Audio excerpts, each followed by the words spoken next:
नमस्कार, मैं नेहा भारद्वाज आप सभी का बहुत बहुत स्वागत करती हूँ।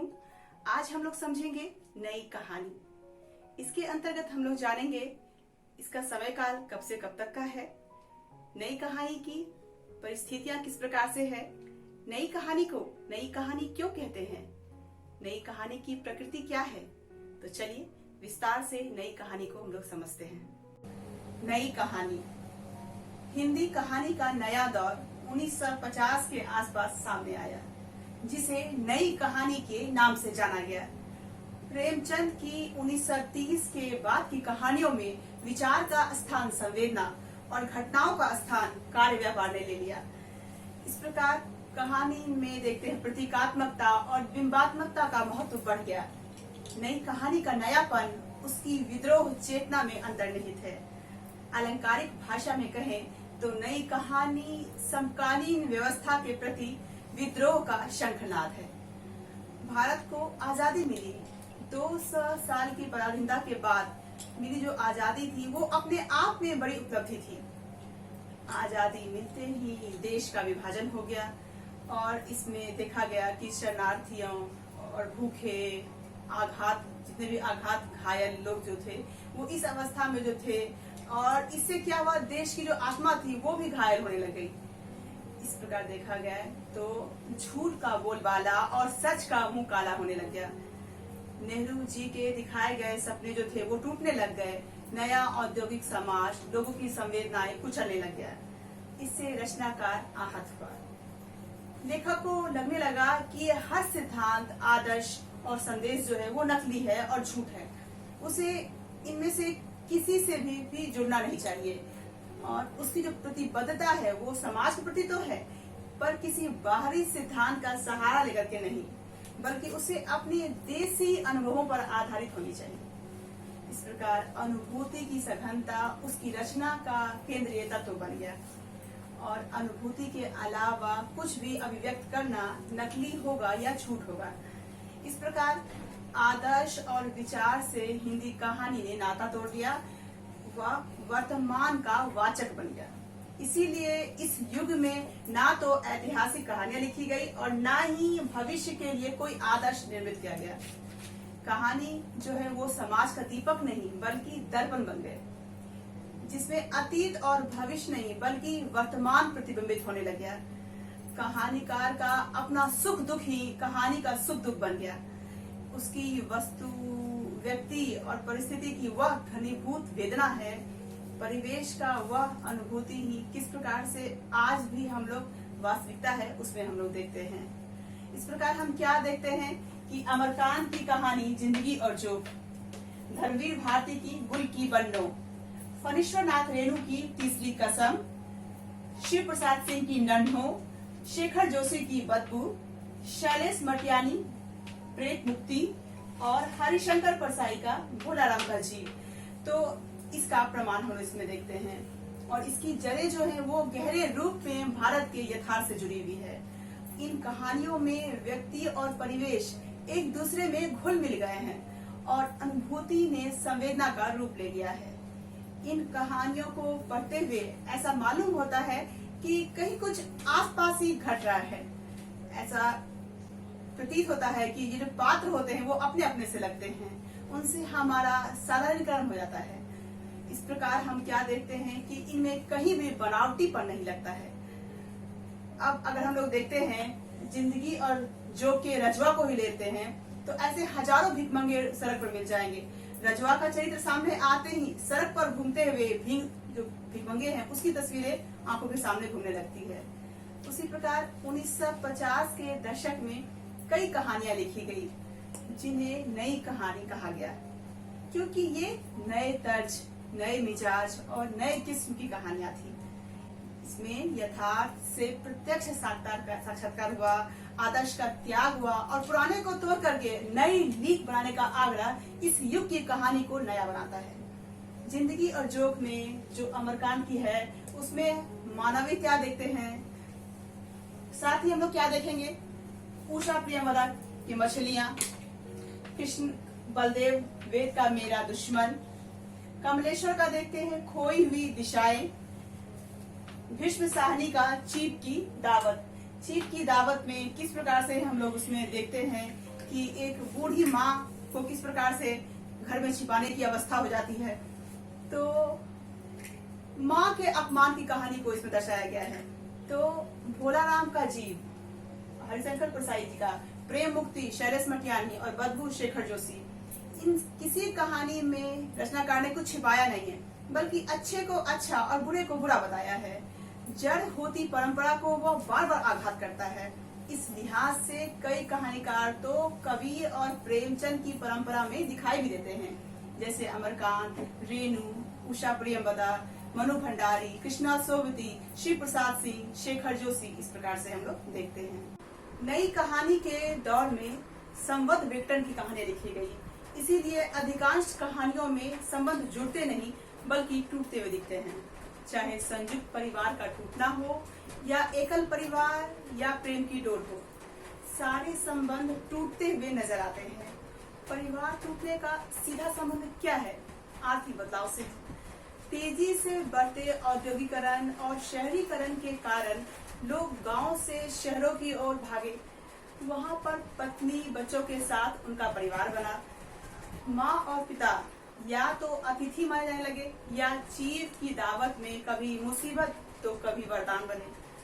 तो पुरानी पीढ़ी संयुक्त परिवार का आदर्श ढोती रही और नई पीढ़ी उसे किस प्रकार से अनुपयोगी और अप्रासंगिक मानते हुए तोड़ती रही। पुरानी पीढ़ी आंसू बहाती रही। शानी की कहानी अगर हम देखते हैं, एक नाव के यात्री, इसमें पुरानी पीढ़ी की इसी यातना को दर्शाया गया है। पुत्र प्रेम भी भारतीय मानस की एक बीमारी है। कृषि संस्कृति के कारण देखा जाए तो बेटों का महत्व आज भी किस प्रकार समाज में समाप्त नहीं हुआ है। पिता जो है वो किस प्रकार से, माँ जो है वो बेटे की प्रतीक्षा कर रही है, और जब बेटा जब लौटा तो वो क्या शिकायत करता है कि माँ, पिता के चेहरे पर उत्साह नहीं देखा। उसने अपने माता पिता के अंदर झांकने की कोशिश भी नहीं की और एक तरफा फैसला सुना दिया।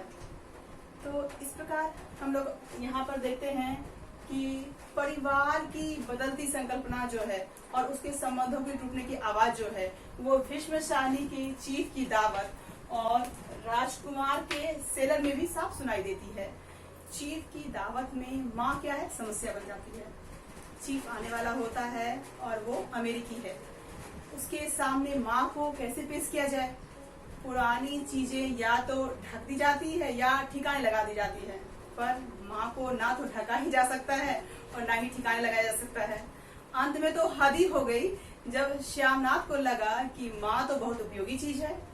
उसके हाथों से बनाई गई फुलकारी अगर चीफ तक पहुंच जाए तो उसकी तरक्की हो जाएगी। इसके बाद वह अपनी माँ की खुशामद यहाँ तक कि इमोशनल ब्लैकमेल करता है।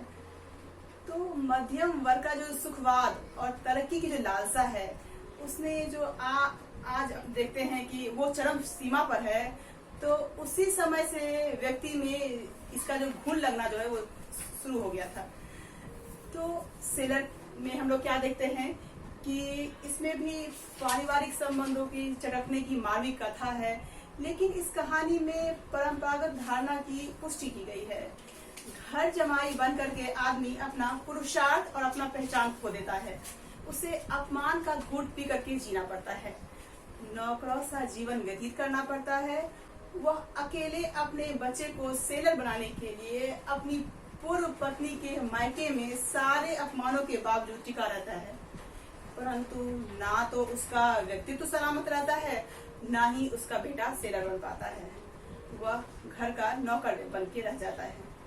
तो इस प्रकार हम लोग क्या देखते हैं कि पारिवारिक संबंधों के चटकने से और संयुक्त परिवार के टूटने से, एकल परिवार के बसने से और उसकी समस्याओं पर कई कहानीकारों ने कई कहानियां लिखी। इसमें से देखा जाए एक और जिंदगी, मोहन राकेश, दूध और दवा मार्कंडे, विजेता रघुवीर सहाय। तो ये प्रमुख कहानियां हैं। संयुक्त परिवार के टूटने और एकल परिवार के बसने से कई समस्याएं सामने भी आई। पति पत्नी अपने बच्चों तक सीमित रह गए। पति पर बाहर का और पत्नी पर घर का बोझ पड़ा, परंतु पत्नी घर के साथ साथ बाहर भी निकलने लगी। वह भी शिक्षित हुई पति पत्नी में टकराव हुआ और टकराव के बाद क्या हुआ, बिलगाव हुआ, बच्चा अकेला पड़ गया। उसे लेकर के अनेक समस्याएं आई। कहीं बच्चा माँ बाप के बीच सेतु का काम किया, कभी अहम को जीत न सका और बटी हुई जिंदगी बिताता रहा। तो इस प्रकार हम लोग क्या देखते हैं कि नई कहानी में कि इस पर जो पति पत्नी का जो और प्रेमिका प्रेमिका के कोण से भी इसमें कहानियां लिखी गई और महिलाओं के विवाहेतर संबंधी जो जितने भी इन कहानियों में मजबूती से पेश किया गया है। कुल मिलाकर देखा जाए तो संघर्ष करती हुई नारी को दिखाया गया है, जो हाड़ मांस का पुतला नहीं बल्कि सामाजिक संदर्भों में रहने वाली एक जीवित इकाई है। स्त्री पुरुष के संबंधों को लेकर के इस दौर में ढेरों कहानियां लिखी गई। इन संबंधों की स्थापना के लिए पुरानी मान्यताएं को तोड़ी गई। प्रेम के अनेक स्तर और रूप सामने आए जो पहले के कहानियों में मौजूद नहीं थे। तीसरी कसम से लेकर के परिंदे तक की कई विविधता इस युग की कहानियों में देखी गई है। कहाँ तीसरी कसम का प्यार जिसमें सारी दुनिया का लोक रस समाया हुआ है और कहाँ परिंदे का एकाकी एक निष्ठ और मौन प्रेम है। एक देखा जाए तो वो एक प्रेम समाज के बीच खिलता है और दूसरा समाज से दूर। दूसरा देखते हैं कि शिव प्रसाद सिंह की नन्हो, इसमें भी प्रेम की परिणति पीड़ा में ही हुई है। इसके बाद हम लोग देखेंगे उषा प्रियंवदा की मछलियां जो है, तो इसमें प्रेम का एक नया रंग नजर आया है, जहां पर पटना में रहने वाली लड़की अपने प्रेमी से मिलने के लिए अमेरिका पहुंच जाती है। इससे पहले हिंदी कहानी में किसी लड़की ने इतना हिम्मत नहीं दिखाई थी। माँ बाप को त्याग करके उसे ठुकरा करके बिना किसी अवलंबन के वो अमेरिका पहुंच जाती है और वो पुराने मूल्यों को चुनौती देती है। बादलों के घेरे में भी देखा गया है तो प्रेम की पीड़ा व्यक्त हुआ है उसमें भी। तो प्रेम यहाँ पर भी जो है, जो प्रेमी युगल है वो मिल नहीं पाते हैं, केवल प्रेम की पीर ही उन्हें जोड़ पाती है। इसी प्रकार देखते हैं हम लोग मनु भंडारी के यही सच है कहानी में। तो नारी के जो मानसिक द्वंद का चित्रण किया गया है इसके अंतर्गत, वह एक समय अपने को अजीब सी स्थिति में पाती है। अचानक एक मोड़ पर पुराना प्रेमी उसे मिल जाता है और उससे नफरत वो घृणा करने लगती है, लेकिन धीरे धीरे उसका झुकाव उसके प्रति बढ़ने लगता है। पूर्व प्रेमी उसके ऊपर हावी होने लगता है और उसे क्या लगता है कि यही सच है, लेकिन जब वह वर्तमान प्रेमी के पास पहुंचती है तो उसे लगता है कि यही सच है। तो इस कहानी में सच की दुविधा में पड़ी नारी का यथार्थ और वास्तविक चित्रण किया गया है। इसमें कहानीकार ने किसी भी तरह का आदर्श प्रस्तुत करने का प्रयास नहीं किया है। एक साधारण मन की दुविधा को सामान्य ढंग से पेश किया गया है। इसी प्रकार हम लोग देखते हैं कि आजादी के 20-25 वर्ष बाद भी शहरों में नारियां जो है वो किस प्रकार से आत्मनिर्भर होने लगी, वे नौकरी करने लगी। इसके लिए उन्हें पुराने संस्कारों से लड़ना पड़ा और नई नैतिकताओं की स्थापना करनी पड़ी। कई बार उन्होंने अपने आप को अकेला भी पाया और उनके मानसिक गठन में मूलभूत परिवर्तन भी आए। नई कहानीकारों ने महिलाओं के इस संघर्ष, जुझारूपन और जीत और हार का खुला चित्रण किया है। परिंदे में नारी अतीत की पीड़ा को दबाए हुए सारी दुनिया से कट चुकी है। बादलों के घेरे की नायिका आसमान को निहारती रह जाती है और वह जोर से सिसक भी नहीं पाती है। नए कहानीकार ने नारी के व्यक्तित्व के अनेक पहलू पाठकों के सामने रखे हैं। वे उनके जितना ही करीब जाते हैं उन्हें उतना ही जटिल पाते हैं। क्यों? क्योंकि उसके भीतर कुंठाएं, ग्रंथियां जो है वो घर कर गई है, जो अनेक स्तरीय, अनेक रूपी और असीमित कहा जा सकता है।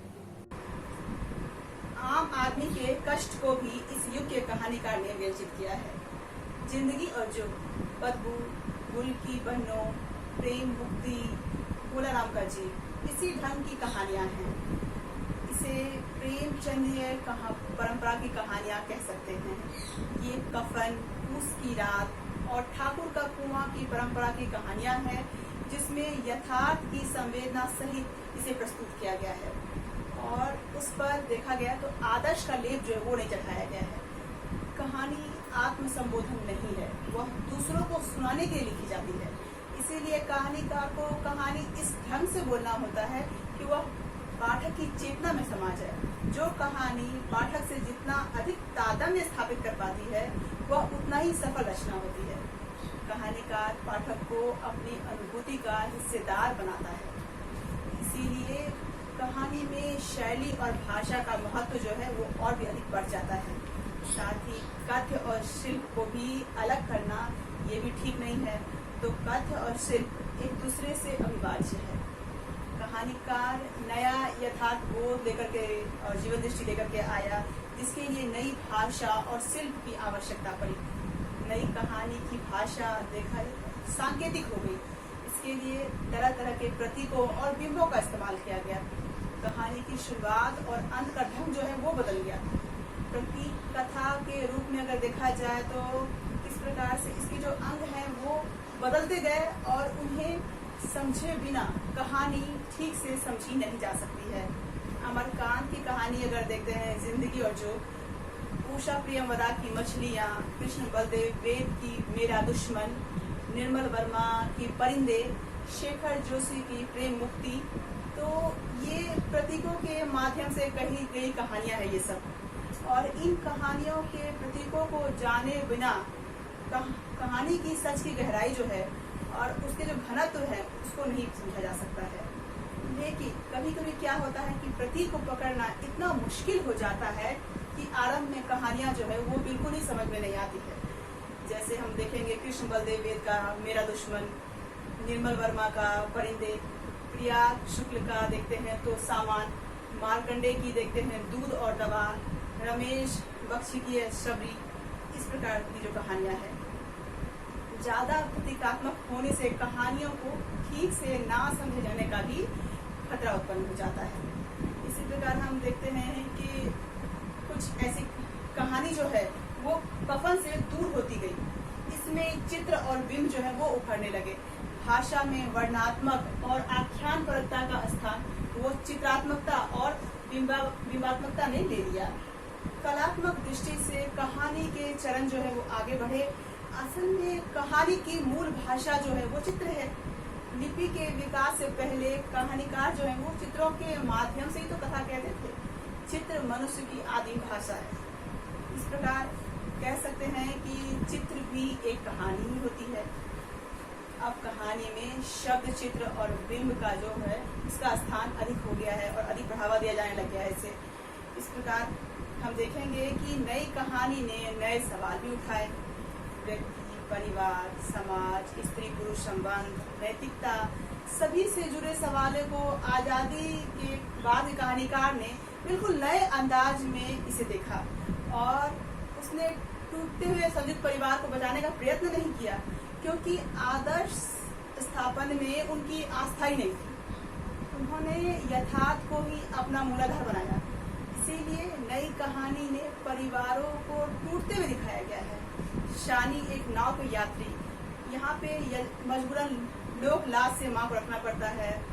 वहाँ पे समस्या क्या है चीफ की दावत में कि माँ को छिपाने की। तो संयुक्त परिवार टूटा, एकल परिवार बना। लोग शहरों में नौकरियां करने लगे। शहर का अकेलापन और बेगानापन उन्हें अंदर ही अंदर खोखला करने लगा। इसी प्रकार कमलेश्वर का देखेंगे, कोई भी दिशाएं। लेकिन जिंदगी कितनी भी खोखली क्यों ना हो, उसने जोग की तरह चिपकना नहीं छोड़ा। अमरकांत की कहानी जिंदगी और जोग, इसमें इसका उदाहरण हम लोग देख सकते हैं। इसके अलावा व्यक्तिगत संबंधों में हम लोग देखते हैं तो रमेश बख्शी का है शबरी और राजेंद्र यादव का है टूटना, कृष्ण बलदेव वेद का मेरा दुश्मन। इसी प्रकार स्त्री पुरुष के बदलते रिश्तों में देखेंगे तो उषा प्रियमदा की मछलियाँ, मनु भंडारी का यही सच है, रघुवीर साहब का विजेता। इसमें यथार्थ को छिपाने का प्रयत्न नहीं किया गया है, बल्कि इसे पूरी बेबाकी के साथ प्रस्तुत किया गया है। प्रेम नई कहानी का पसंदीदा विषय रहा है। इसमें प्रेम के कई रूपों के दर्शन भी होते हैं। एक तरफ तीसरी कसम उर्फ मारे गए गुलफाम फणीश्वर नाथ रेणु जी का जो है, उसमें हीरामन और हीराबाई की जो प्रेम कथा है वो एक परी कथा लगती है। और दूसरी ओर परिंदे देखते हैं तो इसमें प्रेम को एकांतिक पीड़ा कहा गया के रूप में देखते हैं। बादलों के घेरे कृष्णा शोभती के जो है उसमें प्रेम पूरी तरह से खिल भी नहीं पाता और खिलने के पहले ही वह मुरझा जाता है। यही सच है, मनु भंडारी की नायिका को पता ही नहीं कि वह किससे प्रेम करे। तो इन कहानियों में प्रेम जो है वो अनेक रूपों में व्यंजित हुआ है, परंतु इसमें मिलन नहीं है, विक्षोभ है। इस काल की कहानियों में प्रेम की पीर की ही अधिक अभिव्यक्ति हुई है। ना हीरामन और हीराबाई का मिलन हो पाता है और ना ही नन्हो और राम सुभग का। ठीक है, तो इस प्रकार नया कहानीकार जो है वो केवल प्रेम ही करना नहीं जानता है, वह अपने सामाजिक दायित्वों को भी समझता है। शैलेश मटियानी की जो है प्रेम मुक्ति, उसमें हम लोग क्या देखते हैं कि समाज में फैले जड़ विश्वासों जो है उस पर कुठाराघात किया गया है। इसी प्रकार देखेंगे हरिशंकर प्रसाई का भोलाराम का जीव, इसमें भ्रष्टाचार के परतों को खुरेद कर रखा गया। इसमें साथ ही इसमें और देखेंगे, इसमें एक मजदूरों के इंसान से मशीन बनने की जो त्रासदी है उससे परिचित होते हैं शेखर जोशी की बदबू में। तो सबसे महत्वपूर्ण बात यह है कि इन सभी समस्याओं के प्रति उसके सोचने का ढंग जो है वो नया है। नई कहानी ने हमारे सामने नए सवाल खड़े किए हैं और नए ढंग से सवालों के जवाब दिए हैं, और उनकी जो अभिव्यक्ति शैली है वो भी बदल गई। प्रतीक और बिंब जो है वो कहानी के वाहक बन गए। कथाकार ने मैं को केंद्र रखा और सब कुछ मैं से ही कहलवाया। ठीक है, पाठक और कथाकार जो है की जो आत्मीयता है और कहानी की जो विश्वसनीयता है वो बढ़ गई, क्योंकि नए कहानीकारों ने कसम खाई कि जो कहूंगा सच कहूंगा और सच के सिवा कुछ नहीं कहूंगा। इस प्रकार हम लोग नई कहानी के अगर हम लोग महत्वपूर्ण बिंदु को अगर देखेंगे तो इसमें क्या समझेंगे, 1955 से 1963 के बीच की जो कहानियां हैं वो नई कहानी है। नई कहानी भैरव प्रसाद गुप्त के संपादन में निर्मल वर्मा कृत परिंदे को नामवर सिंह जो है हिंदी की नई कहानी मानते हैं। बच्चन सिंह मार्कंड द्वारा रचित दादी कहानी को नई कहानी में मानते हैं। नई कहानी की क्या क्या परिस्थितियां हैं, तो सबसे पहले क्या देखते हैं, आजादी से मोह भंग, इसमें तीव्र शहरीकरण की प्रक्रिया, गांव से शहर की ओर पलायन, अकेलापन, अलगाव की समस्या का जन्म देखते हैं इसमें। दूसरा क्या देखते हैं, शहरी शिक्षित मध्यम वर्ग का उदय, तो सामाजिक हित की अपेक्षा इसमें व्यक्तिगत हित पर आस्था देखते हैं। नारियों की सुधरती हुई दशा देखते हैं जिसमें शिक्षा और आत्मनिर्भरता है। स्त्री पुरुष संबंधों में हम लोग बुनियादी परिवर्तन देखते हैं। टूटता पारिवारिक ढांचा, टूटती यौन नैतिकता भी देखते हैं। अवसाद, टूटना, त्रास शहरी मध्यम वर्ग का देखते हैं इसमें। ठीक, फिर तीसरा क्या देखेंगे कि शास्त्री जैसे अस्तित्ववादी दार्शनिकों का प्रभाव। ठीक है, तो ये क्या बोलते हैं, मनुष्य को स्वयं को साध्य समझते हुए अपने जीवन के महत्वपूर्ण निर्णयों में स्वयं चयन करना चाहिए। इस विचारधारा ने जो भावबोध उत्पन्न किया, उसने नई कहानियों में अधूरेपन और विसंगतियों को क्या किया कि उसका भी एक स्थान दिया। नई कहानी को नई कहानी क्यों कहते हैं, इसको समझेंगे। तो पहलों की कहानी की परंपरा से वो भिन्न है। तो कैसे भिन्न है, सबसे पहले क्या देखते हैं, जीवन के प्रति जो भिन्न नजरिया है। उद्देश्य रहित, इसमें थोपा हुआ उद्देश्य नहीं है। कथानक बिखरा टूटा हुआ है, जीवन के बिखराव के कारण ही भी कहानी में बिखराव है। साथ ही क्या देखते हैं कि कथानक का निर्माण जो है वो घटनाओं के माध्यम से नहीं बल्कि स्थितियों के माध्यम से होता है। संयोग और आकस्मिकता जैसे तत्व जो है इसमें नहीं है। स्वाभाविक रूप से घटनाओं का विकास इसमें देखते हैं। मध्यम वर्ग को केंद्र में, कहानी के केंद्र में लाया गया है। ठीक, आगे हम लोग और भी समझेंगे। नई कहानी की प्रकृति क्या है इसको भी समझेंगे हम लोग। तो अनुभूति की प्रामाणिकता का यहाँ पर देखते हैं, या भोगे हुए यथार्थ पर इसमें बल दिया गया है। और इसमें हम लोग देख सकते हैं मोहन राकेश और निर्मल वर्मा के भोगे हुए यथार्थ की जो छटपटाहट जो है वो प्रबल होती हुई दिखाई देती है। दूसरा, विचारधारा को अंतिम सत्य नहीं मानते हैं। केंद्र में शहरी मध्यम वर्ग का जीवन है। जड़ों से उखड़ने की जो त्रासदी है, सामाजिक संबंधों के अभाव से उत्पन्न होने वाला अकेलापन, संत्रास, अजनबीपन, इसमें हम लोग देखेंगे। उदाहरण में देखते हैं मनु भंडारी का अकेली, टूटना राजेंद्र यादव का, मिशपॉल मोहन राकेश का। ठीक है, तो इसके बाद हम लोग समझते हैं क्या, मानवीय संबंधों में विद्यमान बिखराव की समस्या का चित्रण है इसके अंतर्गत। तो पारिवारिक संबंधों में इसमें देखें उपयोगिता वाली नजरिया है। उदाहरण में देखेंगे उषा प्रेमदा का वापसी, और भीष्म साहनी का चीफ की दावत में देखते हैं हम लोग। नारी पुरुष संबंधों का बदलाव और तनाव जो है, विवाहेतर संबंध जो है, उसके परिणाम स्वरूप क्या होता है कि इसमें हम देखेंगे सावित्री नंबर 2, धर्मवीर भारती का लंदन की एक रात, और यही सच है, एक और जिंदगी में भी टूटना, इसमें भी ये उदाहरण हम लोग देख सकते हैं। फिर हम लोग देखेंगे यौन नैतिकता की पूर्ण व्याख्या करना। यौन इच्छाओं को नैतिकता से नहीं जोड़ा जाना चाहिए। धर्मवीर भारती, मोहन राकेश की कहानियां, मित्रो मरजानी, कृष्णा सोवती में हम लोग देखते हैं इसमें। फिर हम लोग देखेंगे कि अपने समय की सामाजिक समस्या का दंश भी इसमें नजर आता है। जिंदगी और जो वंचित वर्ग के शोषण की समस्या है, मलबे का मालिक विभाजन की त्रासदी इसमें दिखता है। भोलाराम का जीव भ्रष्टाचार की समस्या इसमें देखते हैं हम लोग। अब आगे हम लोग समझेंगे शिल्प के स्तर पर। शिल्प के स्तर पर भी विविधताएं हैं। तो इसमें कथानक टूट चुका है, समानांतर दोहरे कथानक का प्रयोग किया गया है, जैसे राजा निर्बंसिया, घटनाओं की श्रृंखला इसमें नजर नहीं आती है। क्षणिक अनुभूति पर भी पूरी कहानी है। दूसरा देखेंगे भाषा, तो परंपरा के परिमार्जन से निर्मित भाषा शैली है इसमें, ठीक। प्रतीकात्मकता, बिंबात्मकता, लयात्मकता जैसे तत्व जो हैं वो गहराई से घुले मिले हैं, और कविता की भाषा के जैसा इसमें असर होता है। शैलियों में भी नवीनता है। पत्र शैली, चेतना प्रवाह, प्रत्यावलोकन शैली, फिर डायरी शैली, फैंटेसी शैली का भी इसमें पर्याप्त प्रयोग किया गया है। नई कहानी की सीमाएं क्या क्या हैं, इसको भी देखेंगे। तो समाधान नहीं दिए गए हैं इसमें, सामाजिक निष्क्रियता की छाप है इसके अंतर्गत। यौन प्रसंग कहीं कहीं अनावश्यक रूप से है। यौन कुंठाओं को समाज की मूल समस्या मान लिया गया है, जैसा लगता है मध्यम वर्ग का भोगा हुआ यथार्थ केंद्र में है। इस प्रकार की खास जानकारियाँ हमारे चैनल के माध्यम से आपको मिलती रहेगी। हमारे चैनल के साथ जुड़े रहें। आज के लिए इतना ही, धन्यवाद।